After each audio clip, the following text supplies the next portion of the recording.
Hello students, welcome back to my YouTube channel Only Political Science by Vaishnavi जोनी। आज के इस video में हम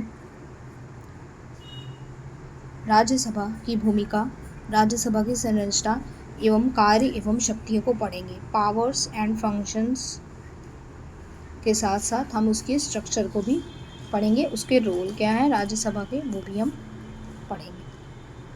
तो सबसे पहले हम ये देखेंगे कि आर्टिकल जो 79 है वो ये कहता है कि अकॉर्डिंग टू आर्टिकल 79 संसद 3 अंगों से मिलकर बनी होती है। पहला राष्ट्रपति, राज्यसभा और लोकसभा।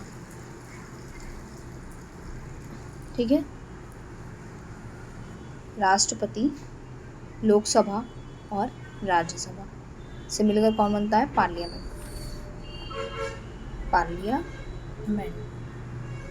संसद। और ये कौन सा आर्टिकल कहता है? आर्टिकल 79। इसको नोट कर लीजिए। राज्यसभा के नाम। अब हम आज का हमारा टॉपिक राज्यसभा है, तो राज्यसभा के हम सबसे पहले नाम देख लेंगे कि राज्यसभा के कौन कौन से नाम हैं। तो इसे उच्च सदन भी कहा जाता है। उच्च सदन, स्थायी सदन, भारतीय लोकसभा का ब्रेन, राज्यों का प्रतिनिधित्व करने वाला सदन। तो इसके कई नाम हैं। और अगर लोकसभा के नाम की बात करें तो निम्न सदन, अस्थायी सदन, जनता का सदन, सरकार के भविष्य निर्धारण करने वाला सदन, वो लोकसभा के नाम है। तो अभी हम लोगों ने नाम लोकसभा और राज्यसभा के पढ़ लिए। राष्ट्रपति जहाँ संसद का अंग होता है, वहीं दूसरी तरफ वह सरकार का भी अंग होता है। संसद द्वारा पारित विधेयक पर राष्ट्रपति अपना हस्ताक्षर कर उसे कानून का स्वरूप प्रदान करता है। राज्यसभा एक स्थायी सदन है, यह कभी भंग नहीं होती है। जबकि लोकसभा जो है वो लोकसभा को मंत्रिपरिषद की सलाह पर राष्ट्रपति द्वारा क्या किया जा सकता है? भंग किया जा सकता है। क्लियर है? आगे बढ़ते हैं। राज्यसभा से संबंधित आर्टिकल आप लोग नोट कीजिए। आर्टिकल 80 में राज्यसभा के बारे में बताया गया है। अब हम पढ़ेंगे राज्यसभा की पहली बैठक का गठन कब हुआ था। तो 13 मई 1952 को पहली बैठक हुई थी। और गठन कब हुआ था? 3 अप्रैल 1952 को। दोनों डेट याद कर लीजिए, इम्पॉर्टेंट है। तो 3 अप्रैल 1952 को गठन हुआ। और बैठक कब होती है? 13 मई 1952 को। इसे council of state legislative assembly नाम 23 अगस्त 1954 को दिया गया। राज्यसभा में अधिकतम सदस्यों की संख्या कितनी हो सकती है? 250 सदस्य संख्या है, लेकिन वर्तमान में कितनी है? 245। क्लियर है? आगे बढ़ते हैं। राज्यसभा में निर्वाचित सदस्यों की संख्या कितनी है? 238। और 12 सदस्य क्या होते हैं?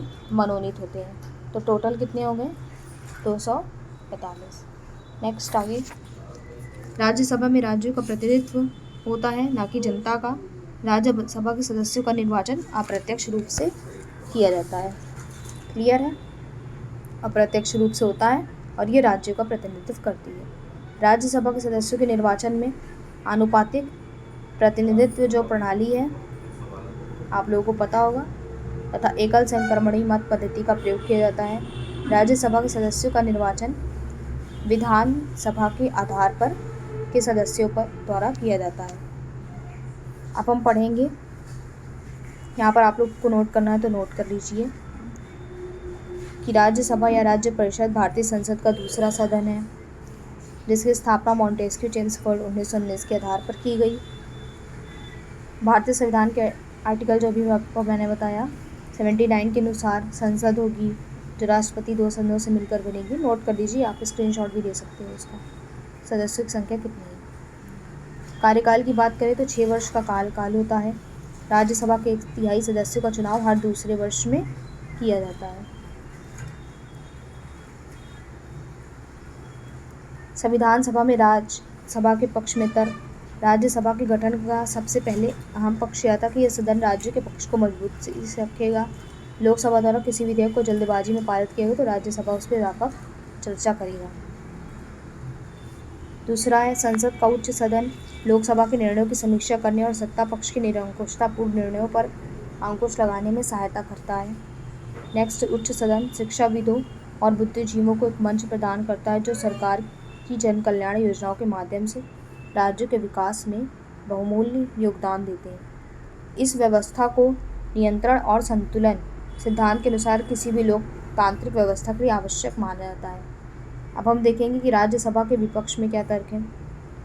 संविधान सभा में विशेषज्ञों का राज्यसभा के विपक्ष में मुख्य तर्क यह था कि राज्यसभा का गठन ब्रिटेन की साम्राज्यवादी विरासत को स्थापित करेगी, क्योंकि इसका स्वरूप ब्रिटेन के हाउस ऑफ लॉर्ड के समान था। राज्यसभा के सदस्यों में हाउस ऑफ लॉर्ड्स की भांति उद्योगपति और धनी लोग होंगे, जिनका भारत के लोगों का उनकी परिस्थिति से कोई सरोकार नहीं होगा।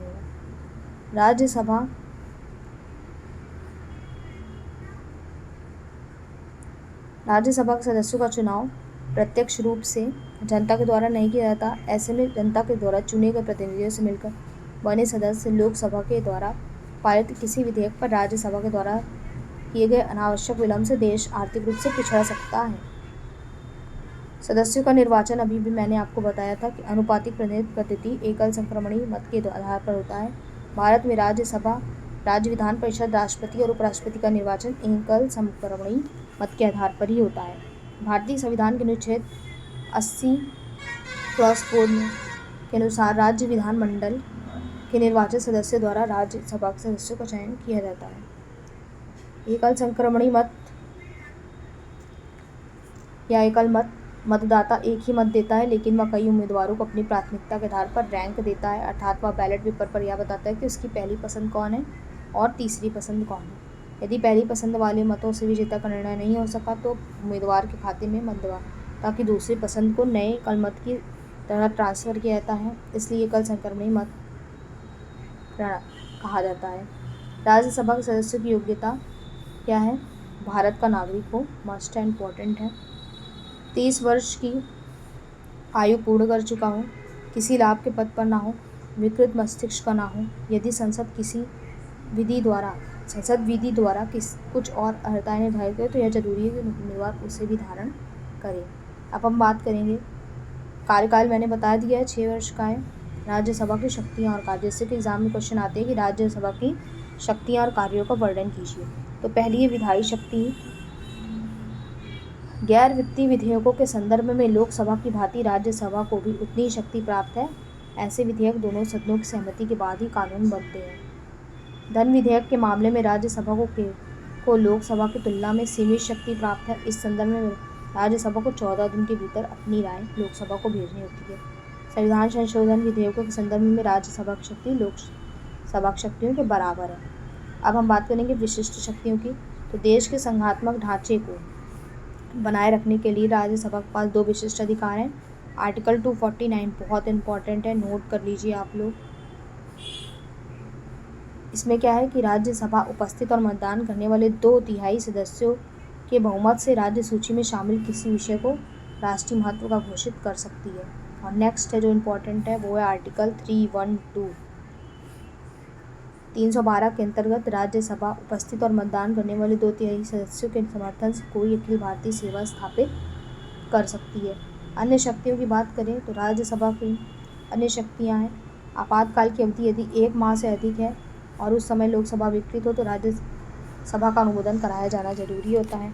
राज्यसभा के निर्वाचित सदस्य राष्ट्रपति के निर्वाचक मंडल का हिस्सा होते हैं। उपराष्ट्रपति को हटाने का प्रस्ताव केवल राज्यसभा में ही लाया जाता है। राष्ट्रपति के महाभियोग तथा उच्च न्यायालय एवं उच्च न्यायालयों के न्यायाधीशों और अन्य संवैधानिक पदाधिकारियों को पद से हटाने में अपनी भूमिका निभाते हैं। राज्यसभा से संबंधित अगर मुद्दे हैं तो राज्यों का प्रतिनिधित्व एक समान नहीं है। जैसा कि संयुक्त राज्य अमेरिका, ऑस्ट्रेलिया जैसे संघीय देश अपने सदन में सभी राज्यों को समान प्रतिनिधित्व प्रदान करके संघवाद के सिद्धांत को भारत की तुलना में अधिक मजबूती से स्थापित करते हैं। भारत में अन्य देशों के विपरीत उच्च सदन अर्थात राज्यसभा में राज्यों को उनकी आबादी के अनुपात में प्रतिनिधित्व दिया जाता है। परिणाम स्वरूप अधिक जनसंख्या वाले राज्यों से प्रतिनिधि व कम जनसंख्या वाले राज्यों से कम प्रतिनिधि पहुँचते हैं। केवल उत्तर प्रदेश में ही राज्यसभा के लिए आवंटित सीटों की संख्या संयुक्त रूप से उत्तर पूर्वी राज्यों को आवंटित सीटों की तुलना में काफ़ी अधिक है। ये चीज़ आप लोग नोट कर लीजिए।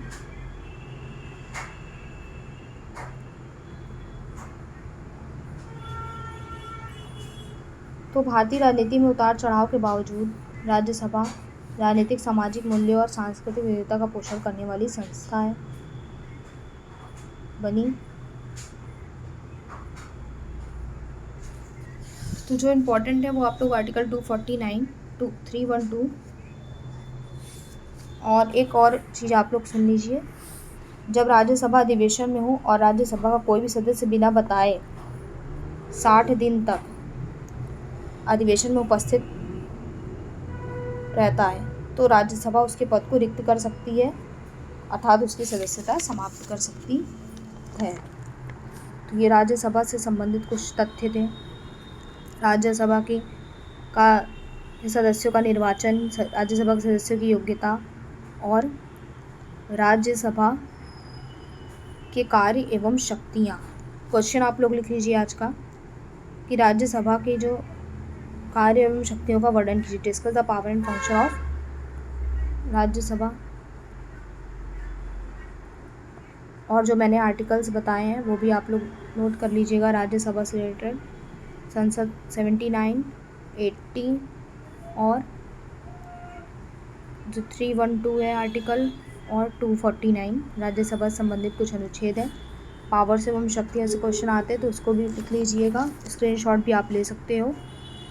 Thank you for watching my channel only political science.